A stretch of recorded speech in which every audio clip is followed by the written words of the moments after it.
Hello. അപ്പോൾ ഇന്ന് നമ്മൾ രാവിലെ തന്നെ ഒരു 5:45 6 മണിയായ ടൈമിൽ തന്നെ നമ്മളൊരു സ്ഥലത്തേക്ക് പോവുകയാണ് കേട്ടോ. നമ്മളെ ജീവിതത്തിൽ ഒരിക്കലും ഒരാളും പോകാൻ ആഗ്രഹിക്കാത്തൊരു സ്ഥലത്തേക്കാണ് കേട്ടോ ഞാൻ പോകുന്നത്.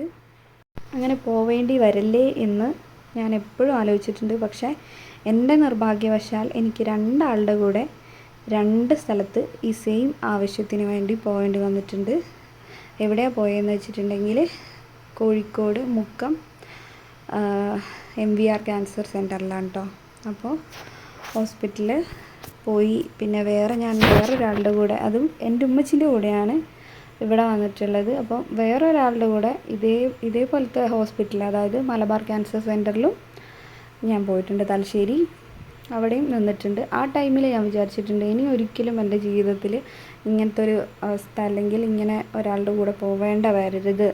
ഇങ്ങനൊരു അസുഖം ആർക്കും, എനിക്ക് അടുത്ത പരിചയമുള്ളതായിക്കോട്ടെ അല്ലെങ്കിൽ എനിക്കറിയുന്ന ആയിക്കോട്ടെ, ആർക്കും തന്നെ ഇങ്ങനത്തെ ഒരു അസുഖം വരരുത് എന്ന് ഞാൻ അന്ന് അവിടുത്തെ ഹോസ്പിറ്റലിലെ ചുറ്റുപാടും കാര്യങ്ങളും ആൾക്കാരെയും ഒക്കെ കണ്ടപ്പോൾ ഞാൻ ഒരുപാട് പ്രാർത്ഥിച്ചിട്ടുണ്ട്. പക്ഷേ എന്തോ എൻ്റെ നിർഭാഗ്യവശാൽ വീണ്ടും എനിക്കിങ്ങനെ തന്നെ വരേണ്ടി വന്നു. അതും എനിക്ക് ഏറ്റവും അടുത്ത ബന്ധമുള്ള എൻ്റെ ഉമ്മച്ചീൻ്റെ കൂടെ.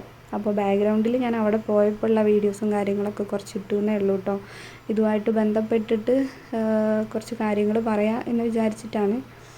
ഈ ഒരു അസുഖം എന്ന് പറഞ്ഞാൽ ഒട്ടും പ്രതീക്ഷിക്കാതെ നമ്മുടെ ജീവിതത്തിൽ വന്നൊരു അസുഖമാണ് കേട്ടോ. എൻ്റെ ഉമ്മച്ചി എന്താ പറയുക, ഒരു 2 വർഷം മുമ്പ് പെട്ടെന്നൊരു മുഴ പോലെ ഒരു ബ്രസ്റ്റിൽ തോന്നി. ഞങ്ങളിവിടെ ഹോസ്പിറ്റലിൽ കാണിച്ചു. അപ്പോൾ 99% 1% ചാൻസ് ഉള്ളൂ, 99% ഇത് തന്നെയാണെന്ന് ഡോക്ടർ ഇവിടുന്ന് പറഞ്ഞു.